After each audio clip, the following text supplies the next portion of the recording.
Hello, welcome. I'm Liliane Grace. I'm the author of a number of novels for the conscious family, the latest one being this, Power of the Light, about a boy whose father has cancer and what the family does about it.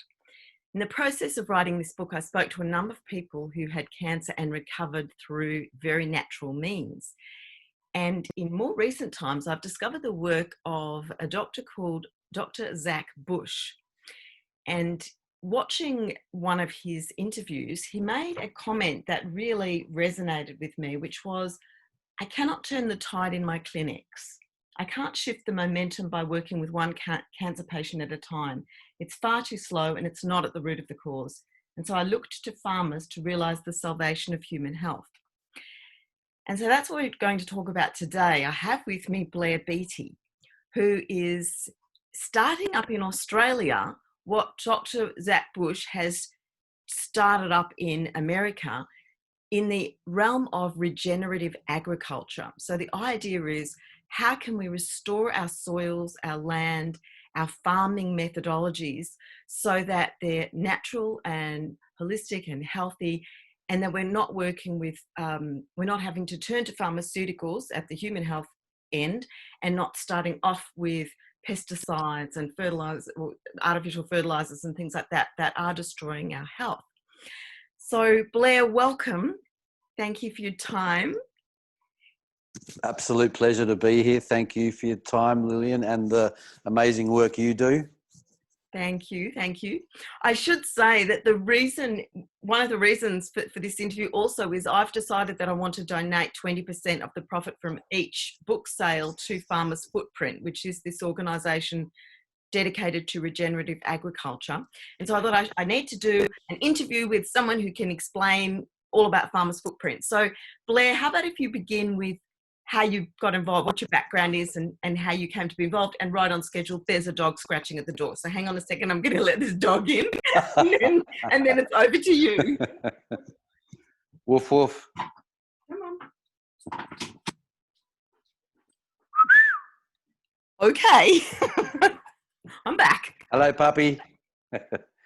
So where do we start? A little bit of history of me. Look, I've always had connection to agriculture or horticulture, and when I left school, I did a diploma.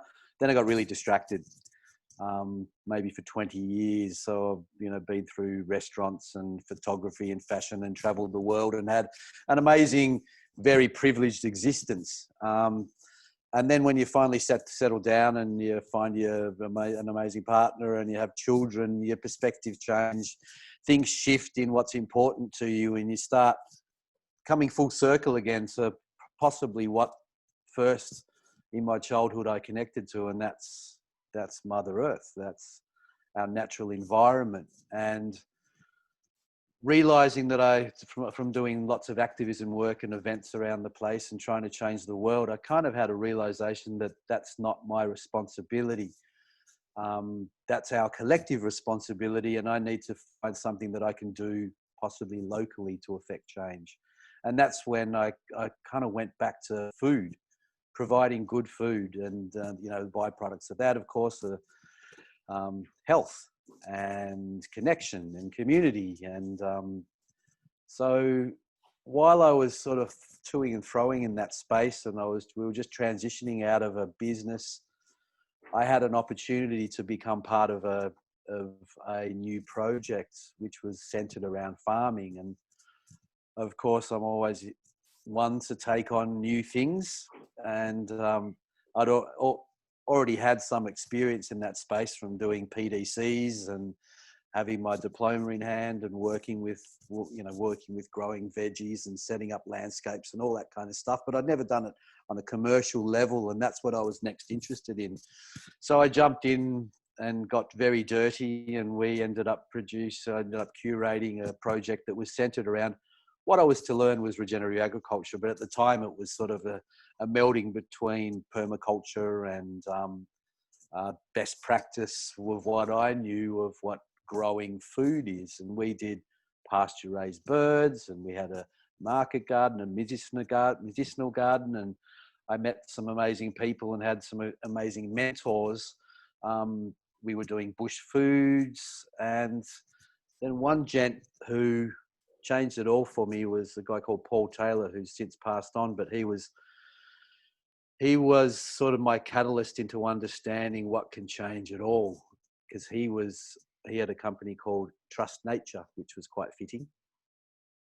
But he'd worked with Jeff Lawton and Elaine Ingham, and he was a soil guru and a compost guru. And spending time with him, I was able to realize the foundation of existence lies beneath our feet. And in that process, I found Zach's work and listened to him, and then heard his story, and it was like, whoa, here's a guy from science that's now a bit of a renegade in that world, but that understanding and the ability to transcend that into what we know now and what is probably more cutting edge, and because science always tends to catch up because it deals with the middle, not the fringes.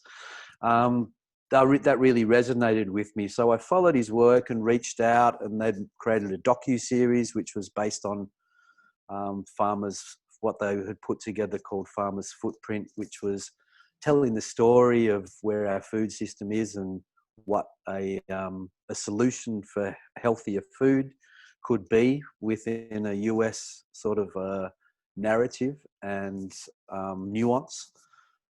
So I started showing that film around Australia and building a relationship. And then here we are today, where we're a couple of months probably away from launching what is Farmer's Footprint in Australia. And I guess I should tell you what that is, because I've told you and blabbed on about a little bit of my story, but at least that lays a bit of context as to how I got here.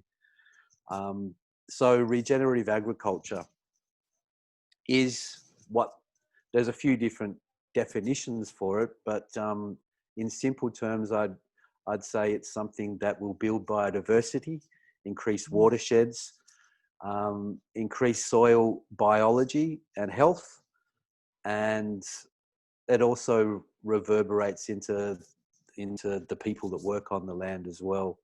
So it encompasses and looks at whole systems as opposed to reduced or reductionist systems, and how they work in harmony with each other. So it spoke to me as sorry if that was a email going off in the background. That spoke to me as a solution for one of our greatest problems, which is our food system and what we are consuming and what we have done to our food system since the 60s and the agricultural revolution, where petroleum, herbicides, pesticides, large-scale monocropping, the mechanization of agriculture essentially came about.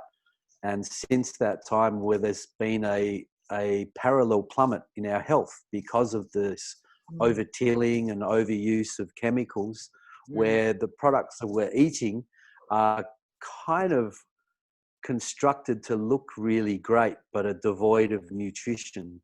And essentially that's because we've lost most of our topsoil, and what we tend to be growing our food in is not healthy soil, where you've got this beautiful diversity of fungi and bacteria that are making amazing relationships with plants and exchanging amino acids and minerals and nutrients.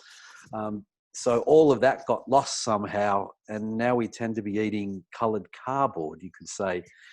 So, and then looking at the byproducts of what that change in our food system is also possibly tackling some of our climate issues. And let me stop you for one moment and go back to something. Yeah, please do, because I can rant. No, it was a good rant. It was a very good rant. I was enjoying it. You got lots in there, and it's interesting. I want to come back to lots of things. But the first one is you made a comment about from your connection with Earth from childhood. And I was curious to know, what was that? What form did that take? So that was, we were lucky enough where we lived in Mount Waverley in southeastern suburbs of Melbourne. I've lived in Mount We, Waverley too. oh dear, here we go. So I grew up, our house grew up backing onto a really large nature reserve called Valley Reserve. Yep. And so I would spend every afternoon and most of my weekends in that reserve, whether it be tracking birds or finding creatures, or it was my wonderland, and it's where I felt most at ease, and it's where I learnt so much, and it's where I felt I had purpose. And it was my escape from the indoctrination of school, and it was somewhere that I felt completely at home by myself in silence. And it was probably that first meditative, or those satori experiences that we may have later in life. It was my fun, it was my education, it was my connection, and I knew none of that at the time. I was just doing what boys do, but I was blessed to have that opportunity. And from that point, I've always found solace in that connection, and always yearned for it, and had spent times in my life when I was living in big cities wondering why I am feeling like I am, and not attending to that because I'd masked it with all this other stuff. So that was probably that first point of real connection to the natural environment, and that beautiful place of where we all hopefully get the opportunity to experience. I know exactly what you mean, and that I'm familiar with that reserve, and my kids would absolutely love it. They, we lived there when they were young and explorers, and I know what you mean about that zone, that present time zone you can be in when you're just with nature and exploring and deep in the play of what you're doing. So Yeah. And it yeah, sort of transcends what we get taught, and that lineal way of thinking. Like you become that expansion, I think, was what really ignited me, where my thoughts became just whims on the wind, and I wasn't. There was no structure anymore, and there was that sense of maybe what freedom is. Yeah, absolutely relate to that. All right, so you had the gift of that connection, which so many kids today just do not have with living in very built up areas. So that was a real blessing and a real gift. Then you went and did all this wild adventuring stuff, real entrepreneurial kind of traits there, where you're just starting new things all the time. And so you were the person who made the Farmer's Footprint videos, or series, were you? No.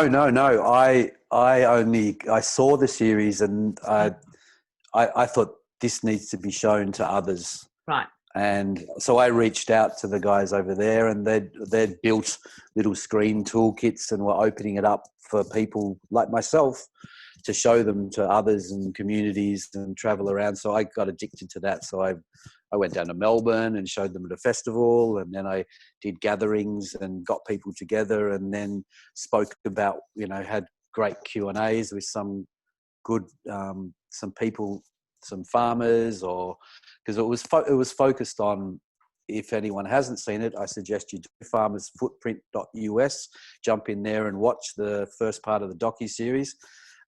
It was focused on glyphosate in the States and its usage, and that was something that Zach was zoning in on, and that's apparently what the docu-series was going to be based on. But then he had this experience with all these farmers doing amazing work and shifting the landscapes and changing what our food system could into what our system should and could be.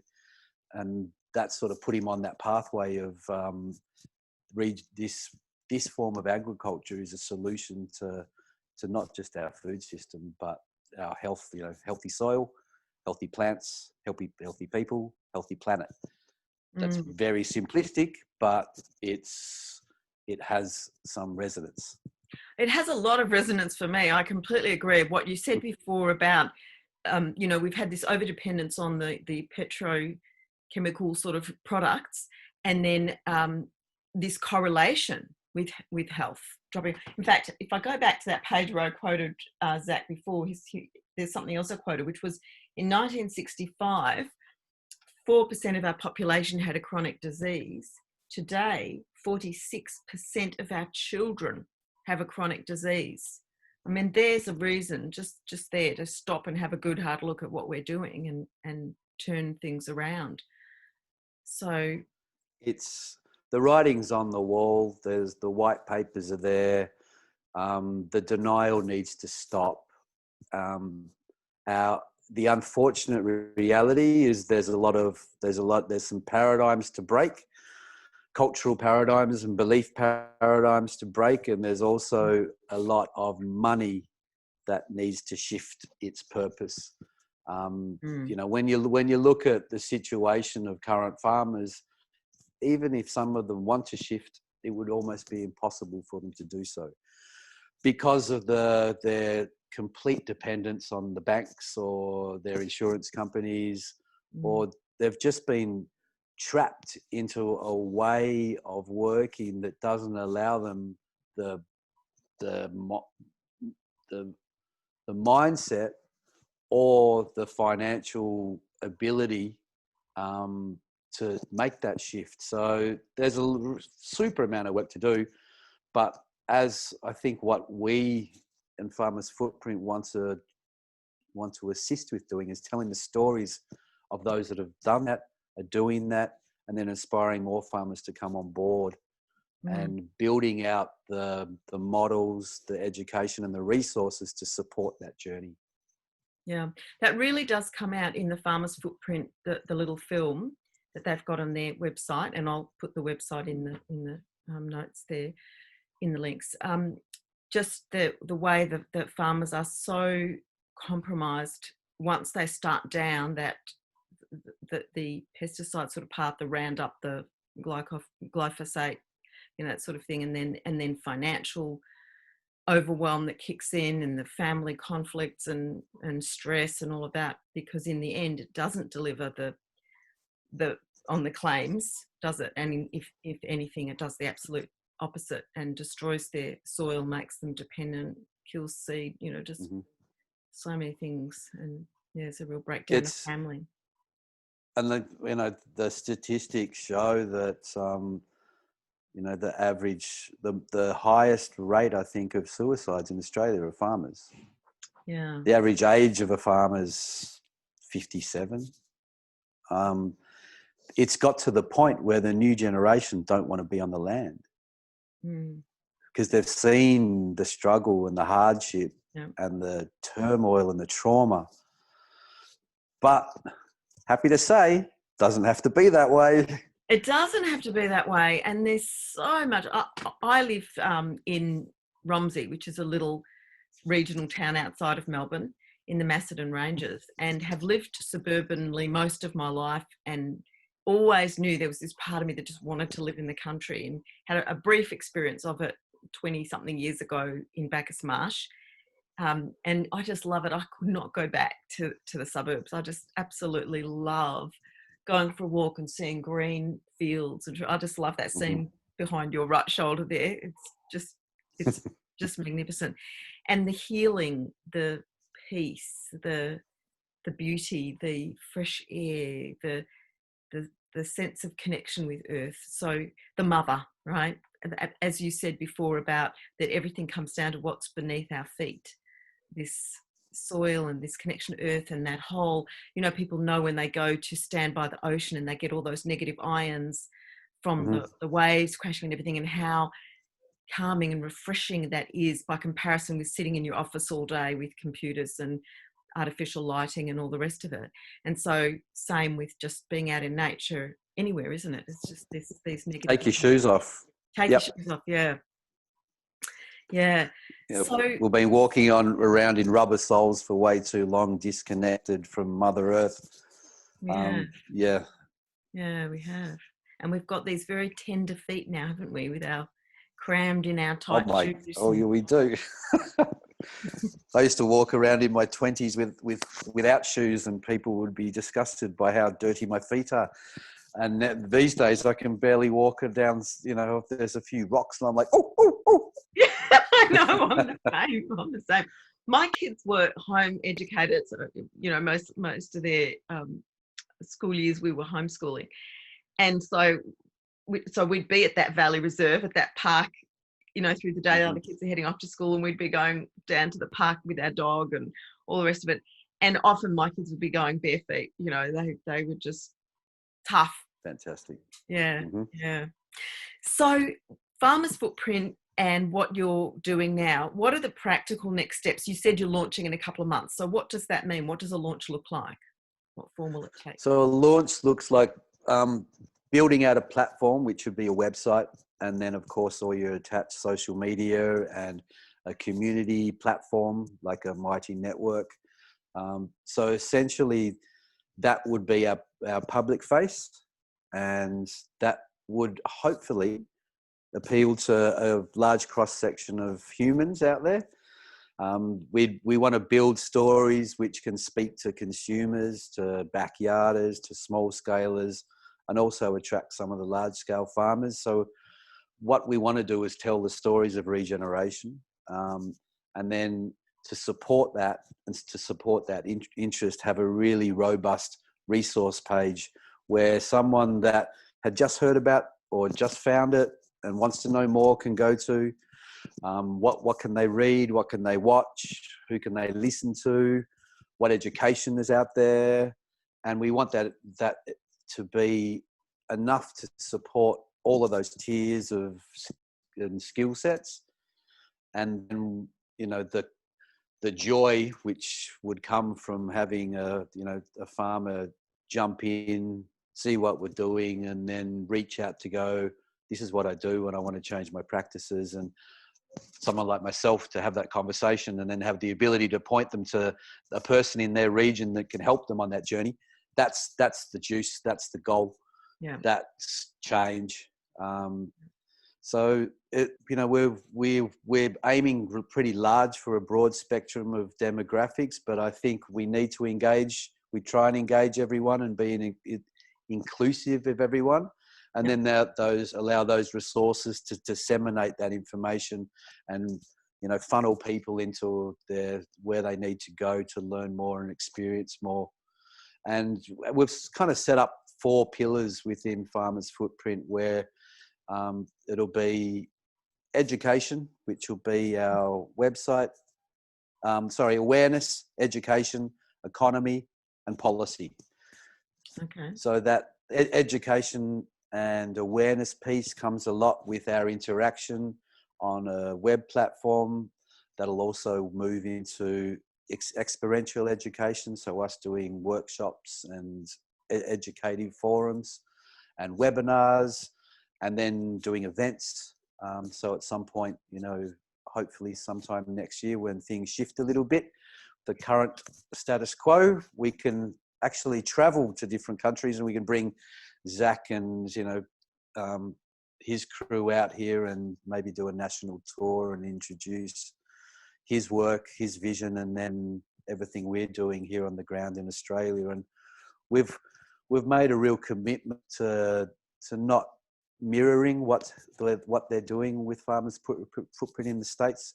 We want to do it and tailor it to what Australia needs and wants. Yep. And with that beautiful Aussie nuance. Tell me, what is this Aussie nuance? What are you? What are you talking about, mate? So that language that only Australia, like when I'm having calls to the guys to the team in the States, and I come up with, oh yeah, I'm just going to have a quick chin wag, and they're like, hang on, what did you just say? So, you know, having an audience that can respond to that, yeah, instead of question that. That relates to that, yeah. So, you know, what you just said then about when things are kind of moving, you know, when life's I don't want to use the back to normal phrase. You certainly don't want to go back to what it was. Don't want to go to the so-called new normal. We want it, but we do want a new normal, or we want a much more, a transformed normal, you know, Mm-hmm. a way of living that really serves the whole, the diversity of the Yes. whole. And so that whole COVID thing that's been going on, if one dare use the word without being banned from the platforms, there, something that really impacted me watching Dr. Zach Bush was his insistence that the virus is not contagious in the way that people are afraid. And that really, bottom line, you know, if we think back to what used to happen when we'd go to a doctor and they'd say, oh, you've got a virus, you know, I can't give you an antibiotic because that's for bacterial things, you know, this is a virus, you just need to go home and rest because your body's just working something through. So viruses are completely normal. We have millions and millions of them in our body at any time. And it's just a natural rhythm where our body, you know, we've accrued too much toxicity at some level and the body needs to move it out. And so we become sick, we get a temperature, we get, you know, we cough, whatever it is that we do, because we're trying to expel toxins from our bodies. And so this virus, which has got the 0.02% something or other death rate and is far from the plague that we've been led to believe, is just a normal flu. And bottom line, the way to resolve it is for people to look after their health, and hence back to Farmer's Footprint, back to your biome project, you know, looking after the soil, making sure the food that we take in is really live and you know, full of energy and enzymes, and you've got all the colors of the rainbow in your plant food that grows from the soil. You've got, you know, so much vitality there. And if we just take that in, our bodies will manage the toxicity, you know, and stay on top of it. Look, it's a game changer if people to understand and realize the self-responsibility that we all need to take on of our own health. Yeah. We need to stop relying on the chemist, the doctor. We need to really step up to the plate, because it's the knowledge and the wisdom has been available to us all this time. But we've just been, maybe turn the TV off, that might help. We need to we need to listen to the people that want to really help us, and we need to reconnect with the land and where our food comes from. And there's some exciting stuff which might have a massive change in that. There's a lot of interest in building out marketplace and different platforms online that allow people to get more of an understanding and more transparency from where their food comes from, e.g. who their farmer is, what's the farmer's soil like, what's the nutrient density of this food, because that in itself would be quite a game changer if you were to present someone with, over here we have a tomato from you know who, and over here we have a tomato from Farmer Joe down the road that has really great growing principles and healthy soil, and we've just done a nutrient density test, and this one scores a 3 and this one scores a 7. Which would you rather buy? Yeah. And then that's, people then see, I mean, there's some challenges in that because organic food costs more.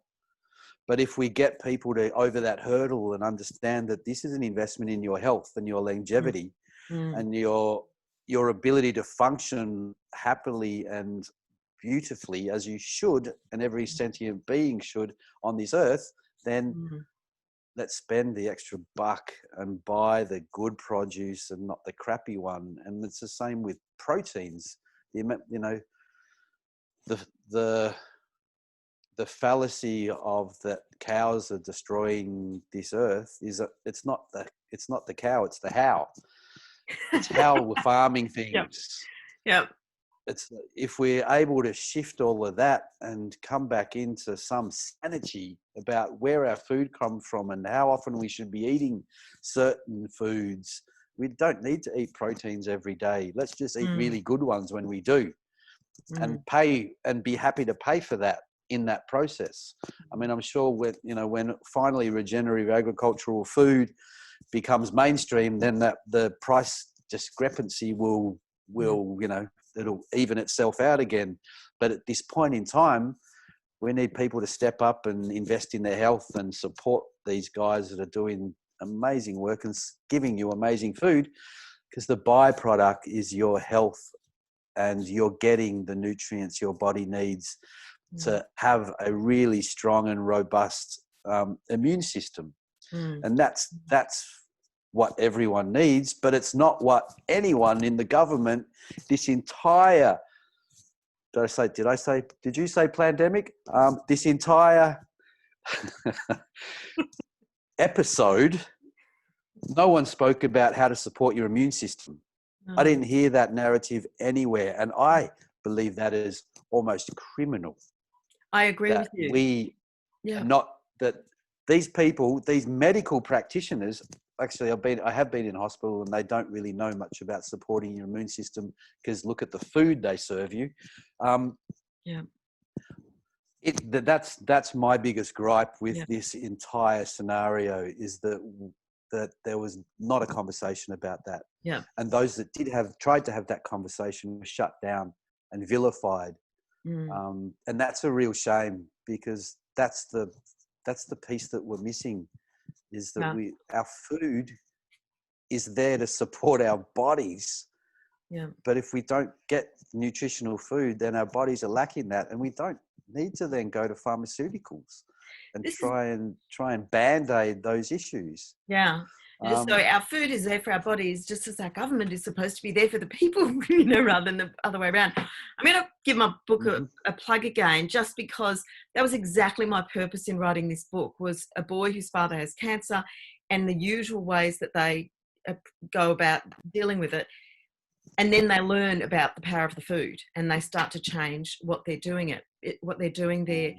It was years ago I first came across organic farming, and through a documentary called My Father's Garden, about a woman whose father was, I think, an orange farmer, and right at the beginning of all the chemical pesticide sort of farming, and how he ended up with cancer and the effect that had on her, on their family, and then the ripple effect out. And as you say, the food in hospital, I mean, and also aged care. I've got 3 elderly parents in aged care, and I look at what they eat, the jelly and ice cream, and the little cakes for afternoon tea, and they're all kind of like just so unwell, and no one's drawing the connection between what goes into the mouth that is supposed to feed and nourish the body, and then the outcome. Like, why are people not joining the dots, and why are people not joining the dots around the virus and the immune system? I don't get it. Blair, thank you very much for your time today. I really appreciate you sharing. I'm honoured to have the opportunity to meet you and know people who are doing such important work. So Farmer's Footprint is a site that everyone from the farmer who wants to create a change, right through to someone living in an apartment at home who only has room for a few pots on a windowsill, can go to this site for inspiration and education around how to start growing some food at home. And we'll stay in touch, and when you've officially launched, let us know, and we'll let people know. Any last things you'd like to say, and also any contact details you'd like to share so that people can connect with you directly? Look, if anyone wants to connect directly with me, you could feel free to share my email address, the Project Biome. Project Biome is essentially what will sit above, and that's another conversation we'll have later. That'll sit above Farmer's Footprint, because Project Biome wants to detoxify land, air, and ocean or water. Love it. So that's a big one, but that's essentially where we're heading with all of this. Look, to finish off with, I just want to say thank you for reaching out the opportunity to share what we're doing, the support, the ongoing support that you're giving, the generosity of spirit, and also in donations. That's what we're going to live on. We're going to, you know, we don't have a big backer. We're going to start this thing in Australia from ground zero, and we're going to do our best to aspire others to give a little to support our cause. We'll start off as what they call a company limited by guarantee, and we'll then do our best to become a charity within the next few months. So, you know, we're going to do it from without, and that's kind of our measure of our success will be how we grow and the people we connect with. And, you know, people like yourselves are helping that already, and we're not even an entity here. So thank you to you, and, you know, all the people that you inspire and have connected through your work and your words. And I haven't read your book yet, but I have it sitting on my pile of to-dos. Right now I'm into a book called Sand Talk, which is quite amazing and absolutely beautiful and highly recommended. It's an Indigenous gentleman that's giving an Indigenous perspective on possibly solving some of our systemic problems. And it's a good one. Sand Talk? Sand Talk. Yes. Okay. Yes. All right. I'll check that one out. So without going over and blabbing on too much, to anyone that listens to this, come and see what we're doing. Read what Liliane's doing.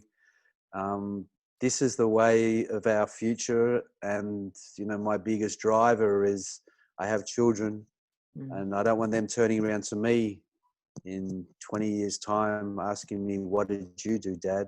Why have you left us in this way? Yep. I don't want that to happen. I'm not going to let it happen. So let's leave our kids a cleaner, beautiful world where that they can live an abundant life, and we be that catalyst towards that. It's not going to be easy, and we're not pretending that it will be, but it will be an amazing and fruitful journey, and one filled with purpose. And I don't think anyone needs much more than that in life, but purpose. Absolutely. And on that note, yes, so we'll dedicate this conversation to the children and the earth and people who are making a difference. Thank you so much. And we will stay in touch. Thanks, Liliane. I look forward to chatting again, and lots of love. Thank you. You too. Cheers.